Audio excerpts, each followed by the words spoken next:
having me. Thanks everybody for having me out. So I got started here in the club. This was just after the BCI convention, probably 2005, 2006, something like that. How many of you, raise your hand if you joined the club because you saw the trees at the Missouri Botanical Garden Japanese Festival? All right, that's about half of us in here. That's the important reason for showing trees in exhibitions, is because they get people in the door. And sometimes those people end up flying 200 days a year to teach bonsai all across the country, so like I'm doing right now. So yeah, I got started here in the club a long time ago. I was in middle school. I think there was about 20 of us in this room back then, maybe 50 people on the roster. I was in middle school. I walked in. My dad got me a tree from Cast at the Japanese festival. We walked in here, and the deal was when he got the tree was that I had to join the club for a year to learn how to take care of it. I guess Brian or someone conned us into that. And so, yeah, 20-some years later, here we are. So, yeah, thanks for having me out, and it's a pleasure to be back here again. So, tonight we're going to talk about several things, mostly where good bonsai come from, how you can achieve good bonsai. If you go to a show like Bonsai Central, to the U.S. National Show, the Pacific Bonsai Expo, several club members I just saw in Japan for the 100th anniversary of Kokofu, which is the top bonsai show in Japan. Those trees are made by real people, and they did real things to make those trees, and sometimes those trees can actually be made really fast. One of my favorite trees at Kokofu was a rose that was made in about 30 years by one individual. So bonsai is something that is achievable if you do the right things, and that's something that I've learned for 10 years being a hobbyist and feeling like I wasn't really getting anywhere, to then going and doing a bonsai apprenticeship and now having a bonsai business and having customers who have trees in exhibitions all around the country. Bonsai is something that's achievable and something that you can do. So I'm going to give you a lot of different pathways for how you can make good bonsai in a relatively short amount of time if you're willing to put in some effort. So one of the ways is forest plantings, and that's what we're going to, we just did a forest workshop for the club earlier today. Forest plantings are one of my top things that I'm passionate about. And so forest plantings are a great way to get somewhere fast. Instead of one single tree in a pot this size, you have, 5, 7 trees in something like this, or forest plantings in Japan might have 15, 20, 30 trees in a pot this size. So when you have that many trees contributing to a silhouette or a mass of branches, that gets you to the finish line a little bit faster than if we just put one tree in this pot. Then I have to grow a big trunk to fill up all this visual space. I have to grow a lot of branches to fill up that visual space. So a forest planting not only looks really cool, but it's a great way to kind of have a lot of trunks contributing so that you're not just having to do it with one trunk. And forest plantings are a great way to do that. So a few things about forest plantings. I encourage you all to make them. They're one of the most rewarding things in bonsai. Kokofu, they just had for the first time, a People's Choice Award. The 2 trees that won that in both shows were both forests, so they're very, very popular. And it's for a good reason. So here we have a Stewartia forest. This forest is a young forest at the time of this planting. This tree is about 15, 20 years old as a bonsai, which for a bonsai is a young plant. For us, that might seem old, but this is a pretty textbook forest. You have a main tree, which is about 1/3 of the way from the edge of the pot, opposite the flow. So this tree would flow to the left. So our main tree is about 1/3 of the way in on the right side. Something that's really, really, really important, and something that you'll see in just about every forest from Japan, is that at least 1/3 of the pot, sometimes even half of the pot, is unoccupied with just nothing in it. And when you have so much congestion happening over here, having a little bit of visual relief in the container gives your eye a little bit of space. The Japanese call that ma. It's really, really important. It's if you have a lot going on over here, it kind of balances all of those things. So you'll see this in every single forest that we look at. But that's a really, really important concept for forests, is to give that a little bit of breathing room. It actually helps set the stage, makes this feel a little bit more natural. So you have a main trunk, you have a lot of secondary trunks, and then you have a lot of small trunks. And this Stewartia shows that really well. a lot of those trunks will contribute to one overall silhouette. So while it might be lots of different trees, it's functioning and behaving as if it's one tree. So if you were in the workshop earlier today and you go and repot your forest a few years down the road, you take it out, you treat it as if it's just one tree in this container. It's not like you disassemble it, all the roots grow and fuse together. Over time, when they become actually very old, let's say 20, 30 years down the road from this, several of these trees will actually start fusing at the root base. So it functions as kind of one organism. Here's another Stewartia forest that we can look at. Again, you can notice a substantial amount of negative space off to the side. This is a very different plant because it doesn't have any main trees or big trees. These are all trees of relatively same age. And I should note that all these photos I'm showing you are from the Kokofu show. So from the best bonsai show in the world, all these trees are in there. Now this show was number 47. You just saw the 100th anniversary, so 53 years ago, this tree was in the Tokyo Metropolitan Art Museum in the same room that some of us just walked through. And this was a really, considered a top-level planting by them, not because the trunks were relatively important, but because the work was really well done. This tree actually has a much better silhouette and branching treatment than the previous tree, which is the branching's a little bit sloppy, even though the trunks might be older and more interesting. This has much better kind of scissor work done to create a lot of those fine twigs. So even with very humble plants, a lot of the plants that we put together in the forest workshop today, the trunks look very similar to that. But you can make something really special in a relatively short amount of time. This forest is about 15 years old from when it was first put together from young plants. Notice too, you can have variation. So the previous one had a lot of movement in the trunks. This one has relatively straight trunks. Both make really nice forests. Here's a beech forest. Beech forest was the first forest I ever put together. I'm going to show you that tree a little bit later on tonight. But again, this tree is a right flow, so we have a substantial amount of negative space off on the right side to kind of balance all of that visual interest. This one's a little bit hard to see because of the marcescent leaves. Beech kind of, in the wintertime, hold on to their leaves. They don't drop them. So we can look at another one, but quick question before we do? Yeah, left and right flow. What are those?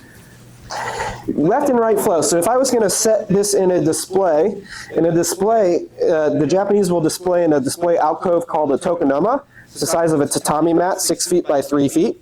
And in that tatami mat, they never put things in the dead center. Japan likes balanced asymmetry. So you put the tree on a stand, you center it on the stand, but your stand is off-center in the display, depending on if the tree feels like it flows a little bit more one way or a little bit more the other way. And so this tree feels like it flows a little bit more to the right. So if you were going to have an accessory with this tree, it might be displayed somewhere over here because the tree is giving a very subtle lean over this way, rather than have something over here and it be shoved to the right in the token. So when we make displays, it's just where we put those accessories. Yeah? Where would the scroll be then? It would be in the middle. And I'm going to show you some displays a little bit later on that have all three of those components. So this is a beech forest that we can see a little bit better. So with this forest, this had about 3/4 of the leaves taken off. They still left a few for a little bit of a seasonal effect. But again, very young trees, but those young trees are giving a really nice full silhouette form. So if you're younger in the club, you want to get a tree into Bonsai Central, you're new to bonsai, you don't have a lot of money to go buy a $20,000 tree right off the bat from someone like me, you might just be able to go take a forest workshop and make something really impressive in a short amount of time. I'm going to show you a beech forest later that I did just that thing. But here's a planting that I absolutely love. This was done by Takayama-san, who's the proprietor of Fuyoen, a second-generation deciduous nursery in Omiya. And this is a Zelkova forest. And I like this because it's not just a little bit more scenic than some of the other trees. Here we have substantial negative space here, but also in the center, so it's almost like two forests in one container. But it just really feels like a landscape in miniature. It looks like maybe Forest Park or something like that. The fun thing is, if you look at this photo closely, there's about 15 different types of moss planted in there. So it's really creating a really strong scene. We talked about creating a little bit of that scene, and one way that we do that is with these really shallow, wide containers. That creates a horizon line that really the landscape can really lift itself out of. So something really important for forest plantings is really long, shallow pots. Oftentimes, maybe 70% of the time, that pot doesn't even have a lip. It's just a straight edge, so the plainest kind of pot you could possibly imagine. Question over there? Yeah. How does it accomplish the shading? Good question. The trees will kind of do that on its own. So because they're all growing right next to each other, this tree is taking up so much light that, this tree is just going to stay small. It can't grow as many branches because this tree is shading it out a little bit. So if we go back to that Stewardia forest, let's see here, right now the trunks are all the same size. If we looked at this tree 20, 30 years later, we would have a lot of variation in trunk thickness. The tallest ones that have the most branches that are shading out some of the ones on the side and the edges, those are going to get bigger trunks over time. The ones on the side that's getting very little amounts of light, those are going to have less branches, and those are going to stay smaller. So while this is planted with all plants of the same size, you'll get a lot of variation over time. Did I answer your question? Yep.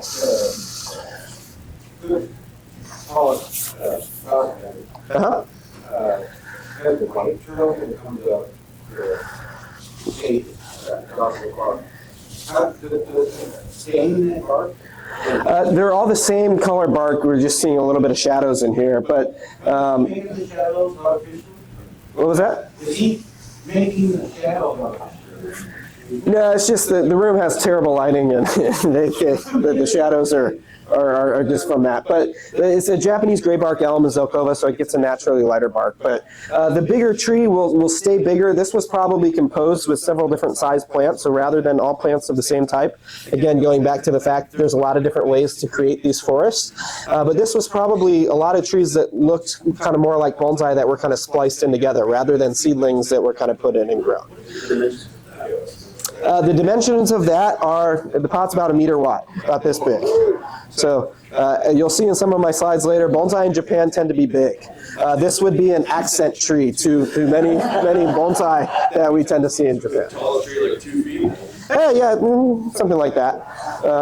I saw this tree 6 months ago, so yeah, this is not that big. So it gets harder to get many bigger pots than that. So sometimes you'll see these on slabs or other things, but yeah, these pots are kind of tricky. And then here's a trident maple forest. Trident maple is one of the more classical forests that you see in Japan. Probably 2/3 of the forests that I see on my travels in Japan are trident maple. Works really, really well in group plantings. Here's one with kind of relatively straight trunks. Here's one with trunks that have a lot of movement. This one had trunks that were wired and shaped quite a bit more than the previous tree, which was kind of just let to kind of grow relatively straight. If you think of bonsai, you were probably telling you need to put wires on your trees and bend the hell out of them. And with these forests, actually a lot of straight lines make them look more natural. So while you can have trees with a lot of nice movement, you definitely don't need it in forest plantings. In fact, less movement has a little bit more of a natural feeling. Yeah? Once you have your forest like you want it, how do you keep it from growing? Same way you keep every other bonsai from growing. You constantly trim the top, you constantly, every few years, trim the roots, and just general bonsai care keeps these small. You can certainly take this and plant it in the Missouri Botanical Garden and give it all the sunlight it needs, and it'll grow into a huge, tall thing. But me, the bonsai artist, is the one who's trimming these things, cutting the roots every few years, and that's what's keeping them small. So all the forests that I've showed you so far are from about 55 to 52 years ago, from the top show in Japan. I want to show you what these tend to look like when we add a few decades. So this forest here that you see behind me, the exact same tree as this one, once you add 30 years. So if we add 30 years, what you'll probably notice is it lost its, what a forester would say, it lost its apical dominance. We say apical dominance in bonsai. It's a horticulturalist would look at us weird when we say that. when they say apical dominance in horticulture or forestry, they mean young trees grow like Christmas trees and old trees grow rounded. That's what apical dominance means to a forester. And if you look at this tree here, it has kind of that conical Christmas tree shape, being a relatively young tree, but it kind of reaches a point where it doesn't really grow up anymore. It grows out, as many old trees do, and so you have a tree that has a much more mature aged form. So again, if we add 30 years to the tree, some of those trunks look like they were edited a little bit, but this is the exact same bonsai. Plus 30 years of good watering, good care, a lot of good scissor work to make it quite a bit denser, and yeah, just good bonsai care. Yeah. Noticing that the trees on the outside seem a little bent out, did that happen naturally? Just with, It could have happened a little bit naturally with phototropism. You'll definitely see that with forests, that they tend to reach a point. In fact, the next example I'll show you will have the exact same thing going on. Let me just show you that here. So I have another young forest. This was made by Takayama. His father actually made this. And I saw this tree last week. Here's what it's looking like today. So add 40 years, same exact tree. So if you look at the young version, you notice a lot of the trunks kind of grow up. And our seedlings, they're fighting for light, they're young, they're trying to grow up and reach that light. But once they start growing together in a community with other trees, i.e. a forest, they don't really have the choice to grow up anymore. They reach a point where they start growing out. So you have trees that grow outwards to chase the light. So we call these forest plantings, but they actually behave more like group plantings. Imagine you have a big cornfield and you plant 30 oak trees in the center of it. They're going to grow exactly like this, where the trees kind of protect each other in this little pot. So that's kind of bonsai forests. The thing that I love about them, obviously this tree behind me is baller, but this tree would look great in Bonsai Central, the U.S. National Show, and looked great in Kokofu 52 years ago. So any questions about forests before we jump into some other ways to make good bonsai? Yes? you know, start in a bigger grow pot or grow them into that shallow? All these forests were made in these tiny little pots that they're in. So just get a nice bonsai. There's actually a few nice forest pots for sale over there. Grab one of those. They're great shallow containers to get one of these started. Yeah. All these are deciduous. These are all deciduous, yeah. Conifer forest, you see, it's a little bit more tricky. Hinoki cypress is a really common one. Sometimes cryptomeria you would see. But conifers tend to, when things get shaded out, they don't tolerate that as much. So while it's definitely possible and done, it's not as prevalent as deciduous trees. Yeah. Say that one more time. Yeah, so 80 to 90% of the forests that we see in Japan are trident maple. If we go back 50 years in our bonsai timeline, we'll see a lot more beech and stewardia, but these days it's mostly trident maple. But you can use anything. You can use, I have forests of beech, hornbeam, maples. I even saw in this year's Kokofu, the 100th show, they had a beautyberry, Calocarpa forest. So you can make a forest out of any little twiggy plant. It doesn't necessarily have to be a deciduous, but those work really well. So, all right. So, where do good bonsai come from? One of the things that I was just in Japan. I led a tour of 15 people. Something that always bugs me when I see people go to Japan is that they think these trees just come out of nowhere. That these trees just happened. That they're from 10 generations, and sometimes they are, but the trees are actually made by people doing things. And that's what I want to talk about in the next part of the program is where do good bonsai come from? How can you, if you are crazy enough to do what some of us in the room do, how do you get really good bonsai, and how do you keep them? How do you sustain them? Where do they come from? So that's what we're going to focus on, and I have a lot of personal examples, pretty much all personal examples in this program to show you. I felt like I did bonsai for about 10 years, And I went to a show in 2015 called the Artisans Cup before I was a bonsai professional. And I went to the Artisans Cup. It was like the first, I've been to the U.S. National show, but this was a level above that. And it was the first show that I walked in and I said, wow, I don't have a single tree that could get in this room. And that really bugged me after doing bonsai for about 10 years. And that was kind of a pivotal moment for me. I was like, I want to stop doing what I've been doing and actually make some good bonsai. Make some things that I think are having this really strong impact and impression on me. And so this next part of the program is about how to make trees like that. I don't know if this video is going to play. Let's see.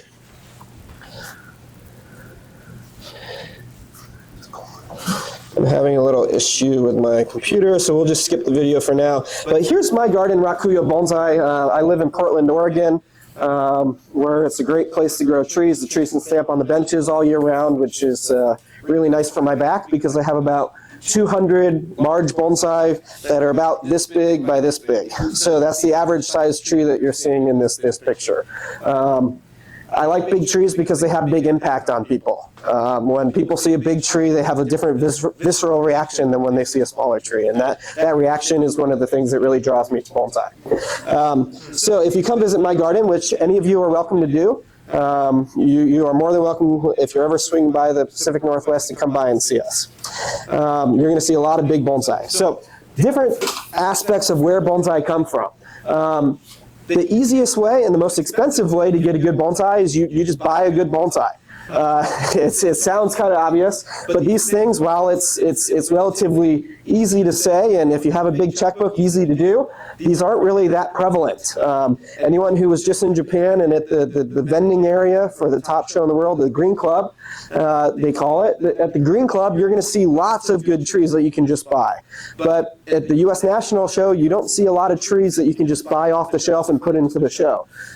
So finding good old established bonsai is rare. It takes a lot of hunting. I'll talk a little bit about that. I literally spend an ungodly amount of hours driving across the country to go to go to auctions, to go to sales, to try and source trees. I'll talk a little bit about that, but that's one of the easiest pathways and the hardest pathways at the same time. And this is the fastest way to have a good bonsai. But like I said, there's a lot of good ways, like developing forests, that are a good alternative. Growing from young material, taking forests that you dig out of a garden from a mother tree and putting them in a pot. Starting with young material, you can make really nice, pleasing bonsai. So this is the absolute slowest way, but you can, if you are focused on growing the right way, and I'll talk about that, you can develop material really nicely. Field-grown material. You can put something in the ground, let it grow 10 times faster than it will grow in a bonsai pot, and you might get a trunk that is fun to play with. That's a kind of a medium speed. That's still going to take you a little bit of time. Garden centers, nursery stock, that's a great way to reset something that was on the path for non-bonsai and kind of reset it towards becoming a good bonsai. And then Yamadori, that's a pretty fast way to get there as well. So we're going to cover all of these with lots of examples. I have a lot of slides, and I know we started late, so I'm going to try and get through some of these. So, older bonsai. This was a tree that I purchased. This is a winter hazel of mine. It's one of the bonsai I'm most famous for. This tree, just for size, is about this big by this big in its visual mass. I bought this tree when a greenhouse collapsed on it, a bunch of snow fell on it and broke pretty much all the fine ramification. And it was just kind of 5 trunks coming out of the tree.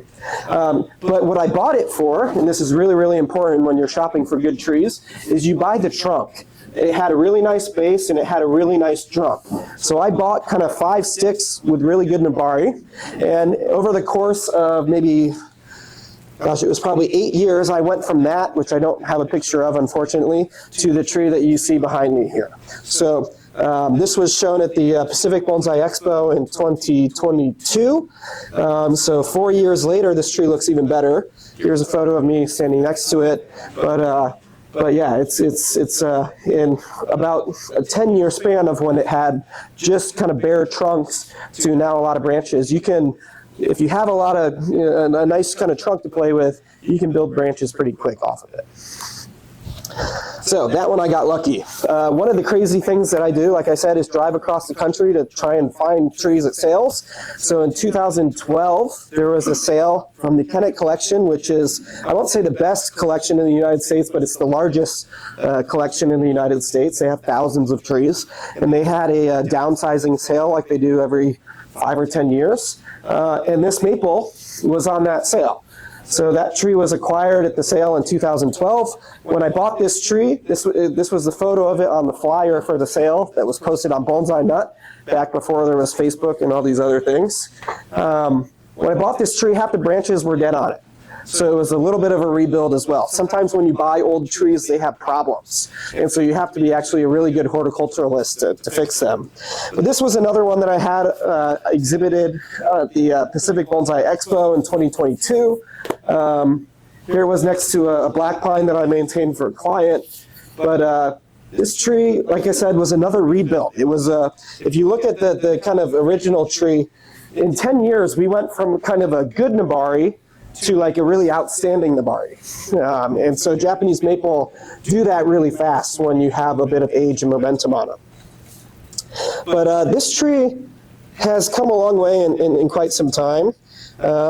Here's what good bonsai, especially deciduous bonsai, I wanted to show this photo. Here's what good deciduous bonsai look like in the summertime. Can you see this tree? Not very well. And so there's a few things to think about with deciduous trees. Pretty much every major show in Japan, they start in autumn with the Taikon 10. Then it goes to the professional show in December.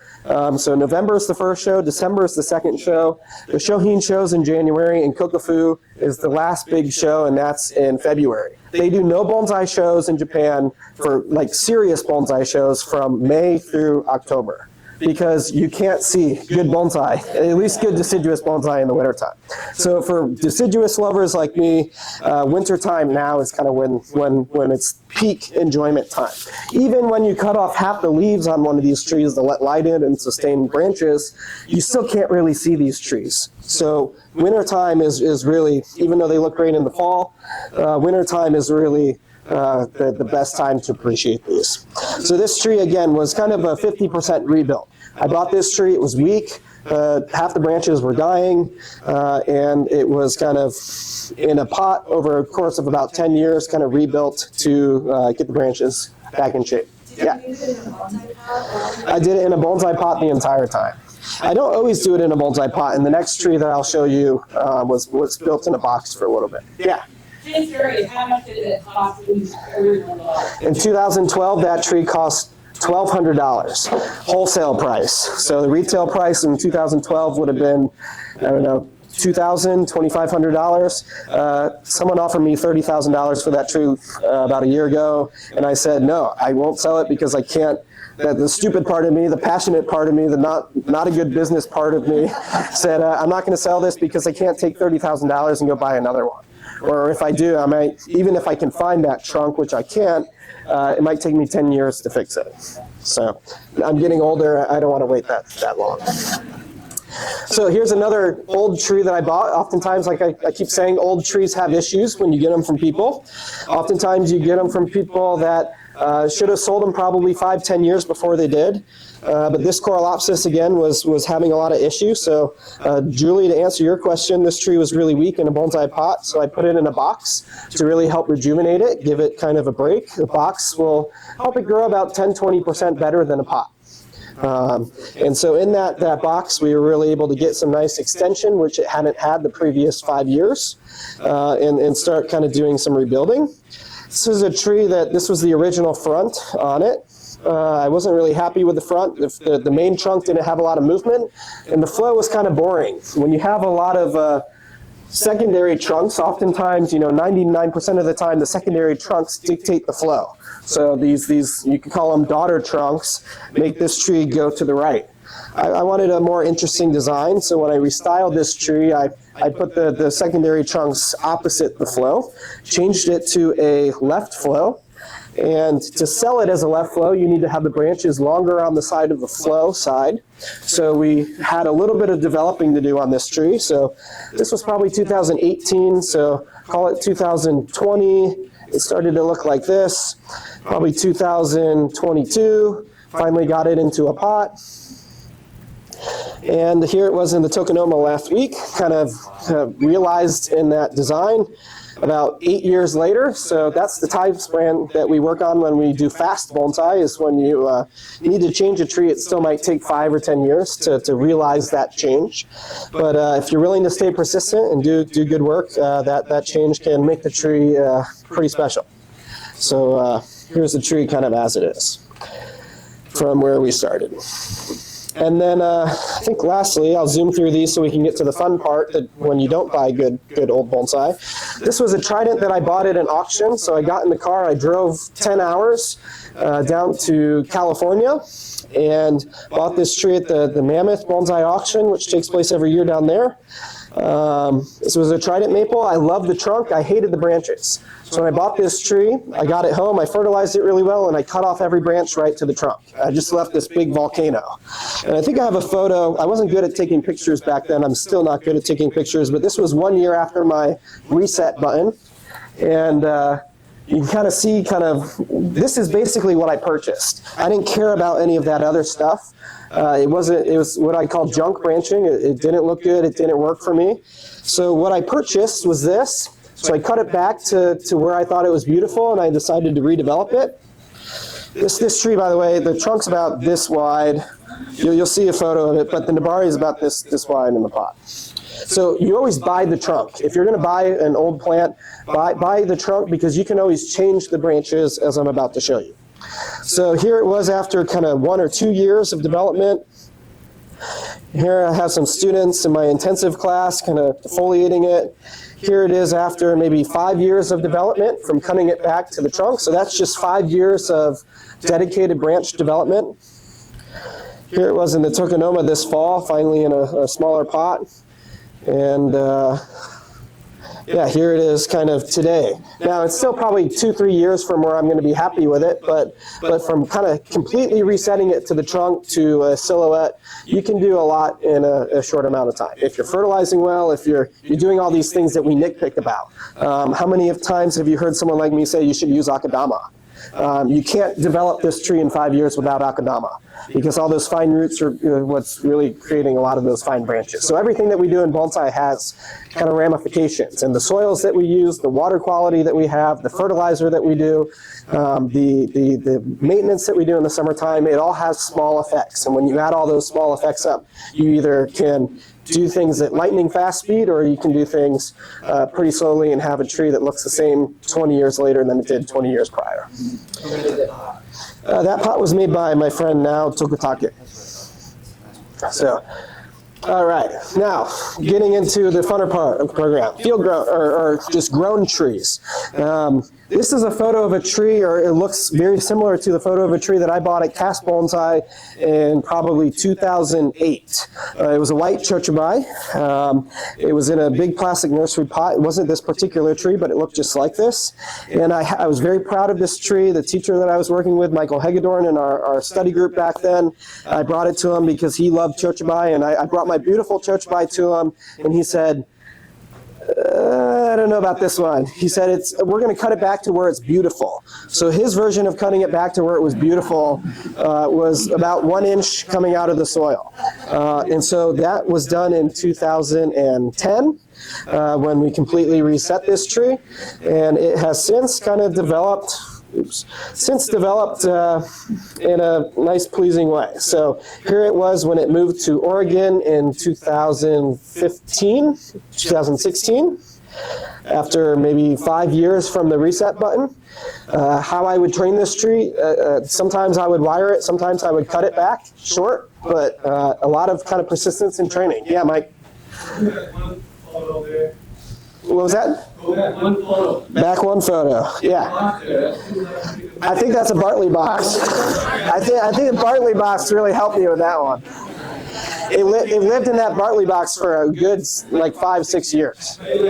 So it lasted. It was a good one. So if you need a box, that guy in the back there is good. I don't know if he still makes them, but all right, he's a good one to get a grow box from. All right, so when it finally made its way in a pot, it was starting to look like a tree after pinning it back to 1 inch stubs. Here was when I displayed it at the Pacific Bonsai Expo in 2 years ago, 2024. And if you recognize that little tree that it's displayed with, the little juniper there, that was done in a workshop with Taiga Urushibata at the 2008 Shohin convention, or Shohin seminar that we did here in St. Louis. So that was my very first workshop tree, still alive and kind of thriving today. So, so yeah, from kind of 1-inch stubs to a beautiful tree, you can kind of take a piece of nursery stock, cut it back to nothing, and grow something beautiful. That was grown in Alki blend, which I saw they have for sale at Timberlands. Good soil to use. Here's a young forest that I put together. Speaking of forests, this was a Stewardias. I think I got these from a St. Louis club auction. I disassembled it and reassembled it into the forest here. But just finding like a little flat over there with some seedlings in it. I got a little flat at the club auction, brought it home, had some nice interesting material to play with, recomposed it into a little forest. And this tree I only did fairly recently. This was done 3 years ago, but here's what it looks like today after a couple years of scissor work. And that's getting close to maybe another 2, 3, 4 years. That's getting close to looking like the ones that we were seeing at the start of the program. Yeah. A lot of the forests are mounded. Why and how do you maintain that? Sometimes because the pots are so shallow that you don't have a choice. But the mound actually has a nice, it shows like a little bit of topography too. So no muck, just bonsai soil and sphagnum moss. So, and then once the live moss kind of kicks in, it kind of prevents erosion and holds everything in place. All right, here's a forest that dates back a long time. I took this photo in my garage in Oakville. This was also put together in 2008 in study group with Michael Hagedorn. This is a Japanese beech forest. This is a terrible composition. Don't mimic what I did here. I've spent years fixing this arrangement. But this was my first forest that I ever put together, Japanese beech I got from Cast Bonsai. And a few years of study group, we added a few more trees to the left side. Here's what it looked like in 2012. After a little bit more development, getting it to Oregon, here's what it looked like in probably 2016, 2018, something like that. And this was probably 3, 4 years ago. As it's starting to get a little bit more development, this tree is about this big by this big. This container. Here it was in the Tokonoma the other day. But from a very young little group of sticks, add kind of 14 years and starting to get something that's looking interesting. So again, taking very humble trees. These trees were the size of a pencil, the height of a pencil, putting them in a pot, growing them for several years, you can start to get something pretty interesting and fun. That's why I love forests, like I said, because if I grew a single trunk beech for that long, I still would only be about halfway there. This tree got accepted to the Pacific Bonsai Expo. I just had others that I wanted to show, so it didn't end up going. Here's I don't think I can do the videos on these, but here's a young beech forest I put together. You can kind of piece it together, but this one kind of looks like the cliffs that I grew up with along the Mississippi, where a lot of the caves kind of come into the rock. This one's very young, but that's what the forest that I put together kind of looked like when it started. Just young little nothing trees, and growing them really well over a short period of time, you can get something interesting. Here's a styrax. This tree was grown from a seedling by Steve Leeson, who lives up in Quincy, Illinois. He came down and showed a bunch of trees at Bonsai Central. So I bought this trunk from him. He grew this tree kind of several years in a pot, several years in the ground, several years in a pot, several years in the ground, kind of alternating for about 10, 15 years. And this is what the tree looked like when I got it. I don't think I have a lot of progress photos, but 10 years later, you should definitely be growing styrax down here because it's a tree that loves heat, loves humidity, and develops twigs in a pretty rapid amount of time. So again, this tree was about 10 years of growing from a local grower, just about an hour away from here, and about 10 years of twig work. So from a seedling to a good display tree, you can get there pretty fast, especially with a species like styrax. Here's a forsythia. I moved to Oregon with 2 trees. My dad took care of a lot of trees here in St. Louis until I drove him to Oregon.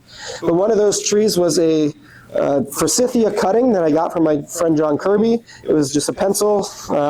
This is what it looked like about halfway through its development, and here it was about a week ago.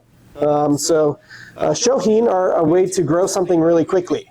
If you feel like all these time frames that I'm talking about are still too long for you, growing shohin, this tree was grown in about 5, 7, 8 years, something like that.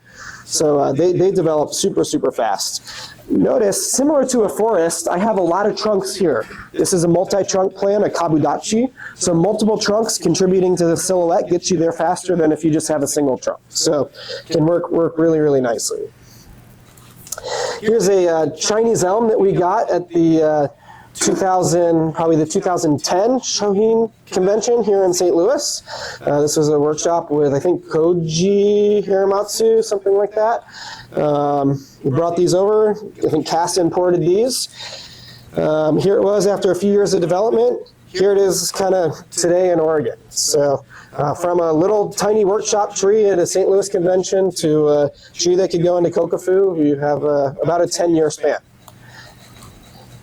And then lastly, that juniper that we were looking at earlier. This was my 2008 workshop tree for the Taiga Urushibata workshop. I know a few of these are still floating around the club. That's what the trees looked like when they were started. His father grew these, and Cass imported them. But that's what it looked like the day after the workshop. This was my very first workshop. I didn't do that work. Taiga did it. I was just kind of slapping on wire and hoping for the best. But here's what that tree kind of looks like today after about 2010. I can't do math. 2010, 16 years of work. Yeah. So sorry, it's been a long day. So my two of my earliest trees from St. Louis were trees that I did here in the study group. This little juniper, this white chochibai, things that were purchased at Cass or done at a club workshop, and there were two trees that could go into the top bonsai show in the world. So with buying the right tree, doing the right work to it, joining the study group, taking part of workshops when traveling people come through, there's a path to making really good bonsai. Here's another two trees from St. Louis in a little display together. And this was a tree that Jesse and I collected a bunch of Japanese maple seedlings many years ago. We threaded them through a tile. I don't think they had iPhones back then, so I don't have a picture of it. But this was about 10 years later, after it had kind of all fused together at the base. My videos aren't working, so pardon that. But there it was kind of a few years ago, and here it was at our local club show. You can see 5 seedlings through a tile plus 10 years. You get something that's starting to resemble a really nice Nabari. So let's go on to field-grown bonsai. Any questions while I plow through these? All right, field-grown bonsai. This was a tree that I got from Telperion Farms, which was an Oregon grower. This tree was 15 feet tall when I got it. One tip that I have for all of you is if you want big trunk trees, stop cutting them. Let them grow.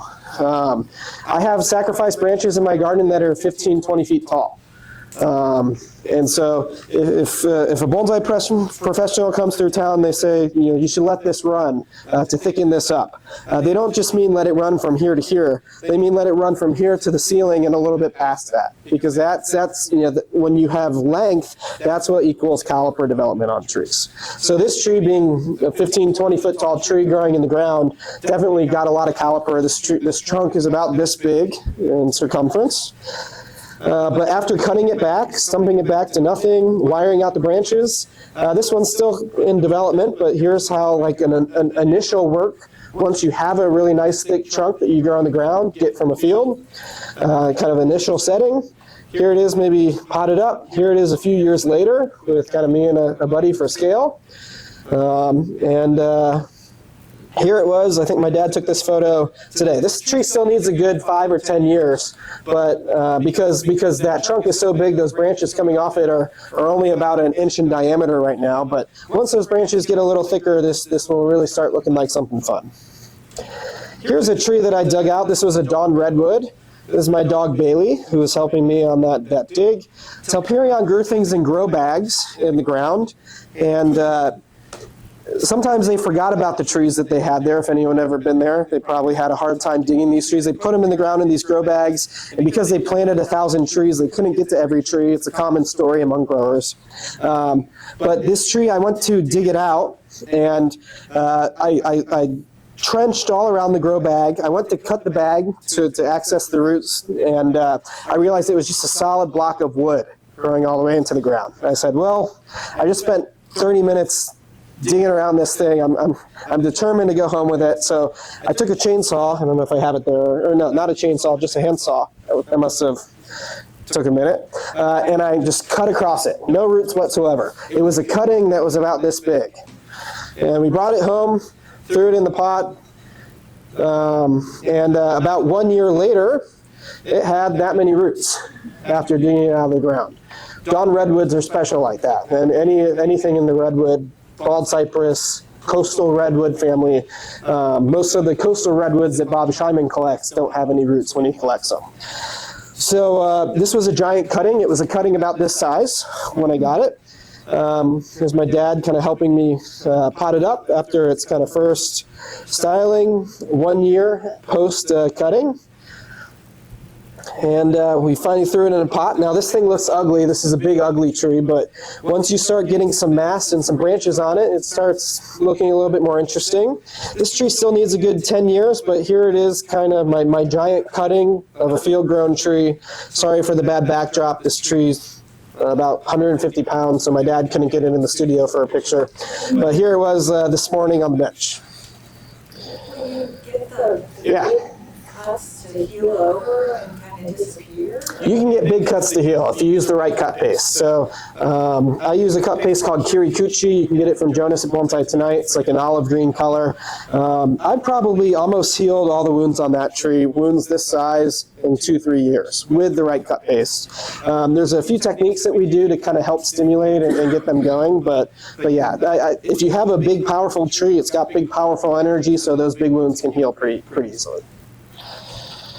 Here's another field-grown tree. A friend of mine who's the production manager at Isley Nursery, like most nurserymen, has hundreds of trees on their property just growing in the ground.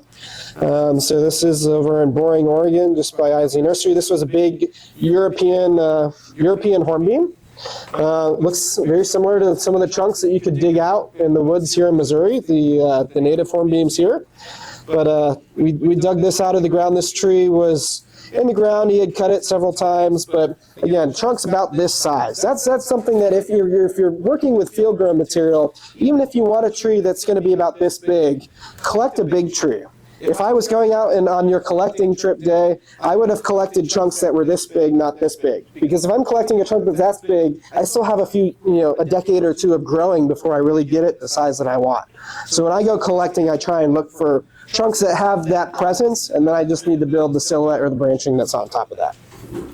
They might be a little bit harder to dig. By a little bit, I mean a lot of it harder to dig. But the result is that extra 30 minutes or 40 minutes to dig it maybe saves you 10 years of growing.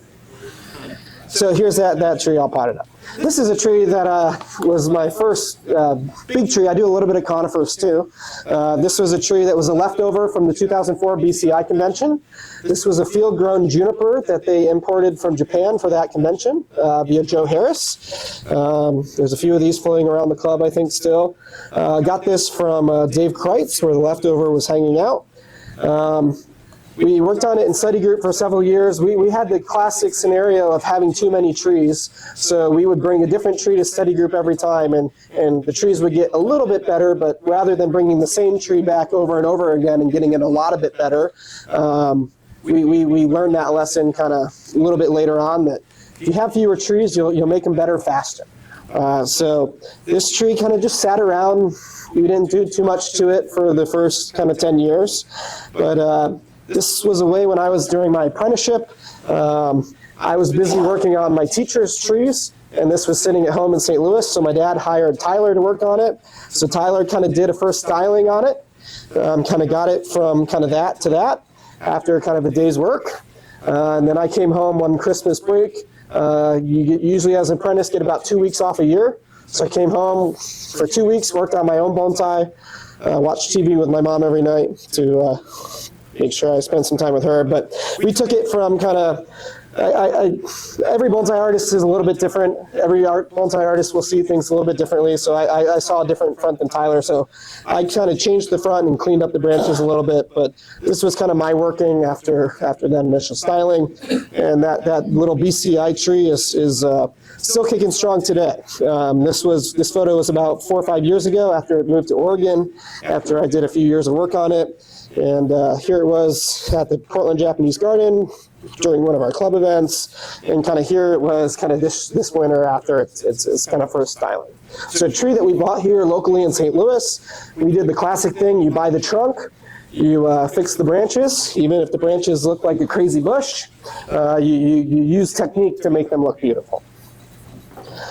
So, garden centers, another great place to find interesting material. This was again, at garden centers, don't look for trees that are this big, because when you buy a tree that's this big, you still have 10, 15, 20 years of growing to do. This Doordia, when I bought it, had a trunk this big. It happened to be this tall, so I had a little Honda at the time. I had to go rent a U-Haul to pick it up and bring it home. But for $150 at the garden center, brought home this big Doordia, cut it back to almost nothing, reset the roots during that time, threw it in a pot. Usually when we're growing young deciduous trees, we put them in a pot that we're expecting the tree to grow into, which ends up looking a little oversized. After its first styling, it looked pretty dinky, but you can kind of see where we were going. And there it was kind of four years later from kind of nursery stock garden center material. Now the trunk's still a little thin for me. This tree is big. I don't think I have a photo on here, but it's about 5 feet tall. The trunk's about this big. Proportionally, it looks a little skinny. I wish the trunk looked a little bigger, so I might have to do something about that. But what you can do with branching in just 4 or 5 years of good technique, good water, good fertilizer, good soil, and listening to your bonsai teachers. Here's a Shishigashira that I got from a local club member in Oregon. This is a tree. This was actually 2 trees that he bought. This was one tree. This was one tree. He zip tied them together, and 10 years later they fused. So he bought both these trees for $20 a piece at a garden center, both little Shishigashiras about the size of your pinky. He did the thing that I just told you not to do, and buy small plants, but he did it. He spent 30 years growing these small plants. I bought this, he had it at the first U.S. National Show. And when I bought it, the whole left side had started to die, so I put it in a grow box to start to make it stronger. I put it in really good soil because it wasn't in great soil. That was part of the reason that the branches were starting to die. And we spent a few years kind of rebuilding the left side of the tree, getting that kind of situated and grown. And after that was kind of resolved, they had it on display at the Pacific Bonsai Expo last year. Here it is at the Japanese garden, finally in a good appropriate pot and on display here. You were asking about flow in display. This is a left flow tree, just kind of rare, probably 70-80% of bonsai flow to the right for some reason. So left flow tree, because this tree has this really strong branch here, it kind of has this subtle suggestion that it's flowing to the left side. So when we put this in a tokonoma or display space, we have an accent that we put off to the side, and our scroll kind of goes right down in the middle. Usually the tree will be a little bit closer to the scroll. You don't want any symmetrical things, so you don't have the tree 2 feet to one side and the accent 2 feet to another side. You have this balanced asymmetry. And so the tree is off-center in the pot, but the pot is center on the stand. The stand is off-center in the display, but display has this nice kind of symmetrical cohesion. Yeah? Okay, that's a flow. This may sound silly, but if you turn that around, it wouldn't be flowing, right? Yeah, if you did a 180 on the tree, like this forest here flows this way. So if we change the front to this side, the flow would go that way. So you pick which side you want. Yeah, and then based on what we do, we can sell it. So I said it's a little more natural to have branches grow a little bit longer. So the branches on the left side of this trunk are 10-20% longer than the ones on the right side. The tree is kind of potted a little bit to the right in the pot to kind of offset that flow. So there's different ways that we kind of sell it. And when you see the tree in 3D, it's kind of leaning a little bit in one day, to kind of push it that direction. This is a very Japanese display. I had a a Japanese friend coming over. This is a New Year's display in Japan. So in Japan, the New Year is the biggest holiday, and the first sun of the new year. If you're a young person in Japan, you stay up all night long to see the sunrise. The next day, if you're an old person, you go to bed early and wake up super early and see the first sunrise. But the first sunrise for a Japanese person is really significant in the new year. So for a New Year's display, having that sun scroll is pretty significant. It just looks like a normal sun for us, but for them, it's pretty significant. It's like seeing a Christmas tree at Christmas time. And the little display figure there is a No figure from a very old form of theater. His name is Okina, and they perform that piece of theater during New Year's time. So this display doesn't look like much to us, but to a Japanese person, they see this and it looks like Christmas time. If we had Santa Claus and Christmas tree scroll, it would look very much the same. So here's what that tree looked like 20 years prior. This tree was started in 1991, my birth year, so it's an easy one to track its age on. And finally, Yamadori. This is a black pine Yamadori. I do a little bit of conifers too. This is a black pine I've been working on for 10 years that a client won the U.S. National Show with. This was a Yamadori collected in Korea, imported to Seattle about 20, 30 years ago. I had a different client buy it 10 years ago, and I've since sold it to another client of mine. But a lot of the Yamadori that I collect in Oregon, this was a little alder that I collected. When I'm out collecting Yamadori, I'm not looking for species, I'm looking for quality. I don't care if I walk up to a hop hornbeam or a American hornbeam or a beech or a red maple. I don't care what it is, I just look for quality. And so this little tree had quality. It had a nice sizable trunk, it had movement, it had interesting branches. So instead of taking a little seedling and growing it for 10, 15 years to make a really killer shohin, I went out in the woods and I had a nice big trunk from kind of day one. Here's again, not knowing what to look for, just going out and looking, I stumbled across a balsam poplar. If you Google balsam poplar bonsai, you won't see a single example other than my Instagram page from 2 years ago. And this is, again, a really interesting plant, has age, has movement, has a little bit of mass to it. Nobody had ever worked with this tree before, but I found it and it looked interesting. So I collected it, and that's a good way to approach collecting and bonsai, is to look for quality, not look for whatever you're out trying to collect. Here's another balsam poplar. This presentation is sponsored by Toyota. There was one that I collected. This one was about 2 years ago. It's first potting. I learned since then that you make your big cuts where you want them the day that you collect. So you prune all the roots exactly where you want to collect them. You prune the top exactly where you want to collect them. It is, when you're collecting deciduous in particular, they are never as strong as the day that you collect them.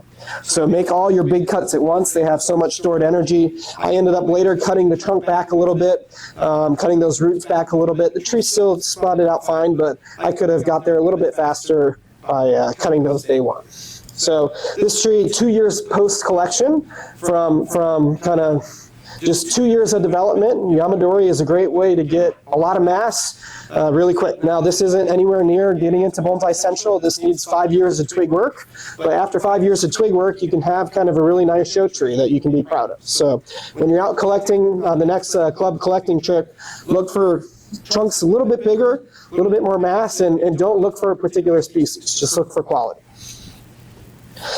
All right, my recent love is vine maples. Vine maple is the only palmatum species of maple located outside of Asia, and it happens to grow in my backyard in the Pacific Northwest. The only person to really play with vine maple before me was Michael Hegedorn. This was a tree that he had in the very first Artisan's Cup. It was my favorite tree there, and a big reason why I wanted to study with him. While the rest of the room was kind of big, chunky junipers and pines, this tree I felt was the most artistic of the bunch because it was unlike anything I'd ever seen before. And so I spent 7 years looking for vine maples, and after 7 years of looking, I found a grand total of one tree. And so again, this is telling you the lengths that you need to go to do good bonsai. Is you don't give up, you keep looking, you keep searching. 7 years of looking. This past fall, I finally found a good productive collecting spot. And so this little collecting rocks, the trees just kind of grow and explode out of them. And the tree that I love that grows out of them is this vine maple. In fact, that tree there I collected. I'll show you that in a little bit. But this is the kind of the terrain that I collect in. Again, I'm just going out and searching for quality. But these trees are really easy to find in the fall because they're kind of bright orange. And I'm climbing over fields or just huge kind of walls and veins of old lava rock, looking at the base of all these trees, and eventually I find some interesting ones. So here's kind of what they look like in their native environment. This was one of the first trees that I collected after finding a really productive spot. Sometimes with collecting, it's more about finding a productive spot. You search for the spot, and once you find the spot, there's going to be trees there. But you look for the right conditions where trees are rather than just go out in the woods and just blanket search. And so if you can find good conditions, I use LiDAR scans, I use hours of satellite imagery. I can tell you the precise amount of LiDAR scan on the lava rock that produces vine maples that I'm interested in collecting. And so using a lot of data, having a good mind about it, you can find some really interesting trees. This was that tree after I dug it up. I'll show you a photo of it later, but it would make a really, really nice cascade. But really, really interesting trees. Again, other than my teacher Michael, who had a few examples, nobody really plays with vine maple, but it behaves very similar to a Japanese maple or a full moon maple, so we know it has good potential for bonsai, and I can find really interesting trunks. So here's kind of some of those interesting trunks. My video won't work, but sometimes we have to move boulders that are about this big. It's all lava rock, so for rock, comparatively, it's really light. But collecting here is very different than the Missouri woods, where you're kind of digging in dirt. I'm just spending 30 to 40 minutes just moving rock for quite a while. And after all that moving, we get a big hole. We can cut a few roots, pop these things out, and come home with some of these really interesting plants. That's my helper Maciek. If you follow our podcast, you probably know Maciek. Yeah, question in that. Do you need a permit, or can you just go out and without forestry around it? It's BLM, Bureau of Land Management. So I can get a permit for vine maple and go and get as many of these as I want. I think I can get up to 150 a year. So I only found 20, so I'm well below my cap. But yeah, finding some really interesting trunks. Getting these in the truck is quite fun. Here's my dad, who many of you know, and Maciek discussing the tree. That was that nice cascade that we found that day. Here's that big tree. I cut a root off of this tree. The root was about 1 inch in diameter, and I counted 300 rings on it. So the trunk on that tree is about that big. They grow about 1 internode a year, and on a branch that's like 8 inches, you'll count about 30 years of age on these trees. So they grow incredibly slowly. So again, it's all about finding the right conditions, and in those conditions, in certain conditions, you'll find good trees. If you ever go collecting in the American West where there's granite slopes, you're just looking for where those trees can exist, and then you tend to find them. Sometimes the trees in these particular conditions, this tree, the canopy was kind of sitting on the rocks. I dug down about 4 feet into the rocks, and I got home with all of this trunk. So it was sitting in the rock right here. All of this snaky trunk that's about this big, kind of snaking up, was the tree kind of chasing itself through the rocks. So you get really, really interesting things coming out of the lava rocks there. But Yamadori is a great way to get something really interesting and sizable really fast. And if you have a good diner on the way home, it's a great way to kind of treat yourself. So the interesting thing about the lava rock is you're getting kind of dense ramification levels kind of right out of the bat, which is pretty unusual for deciduous collecting.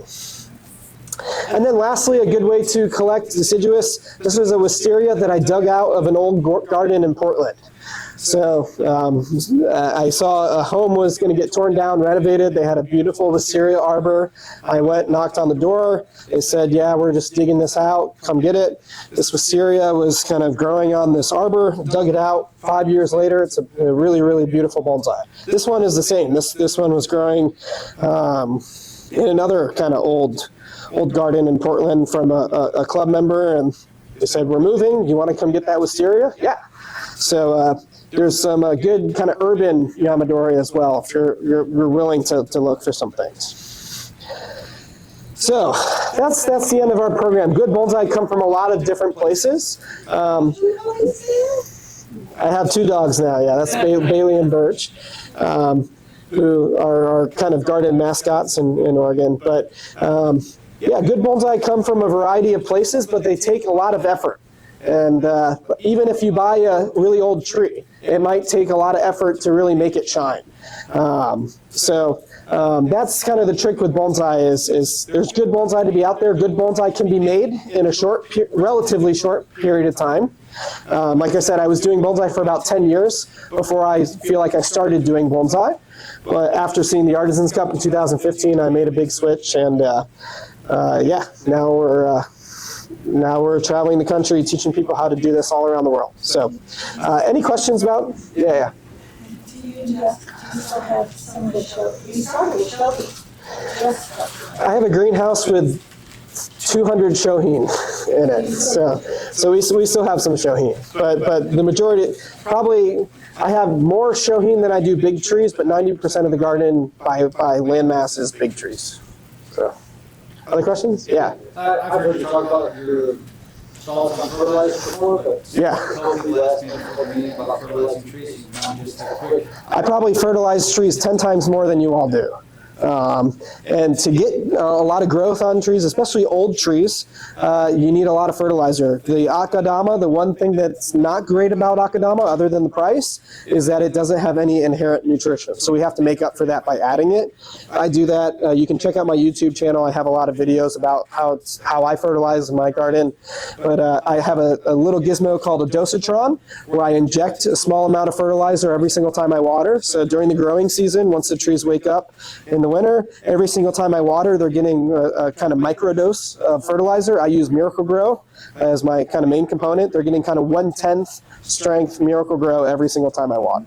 And that's kind of baseline nutrition. Some trees I do supplement with a little bit more, but I probably fertilize 10 times more than the average bonsai person, but I'm growing trees maybe 10 times faster. So it's one way to really up your speed of development.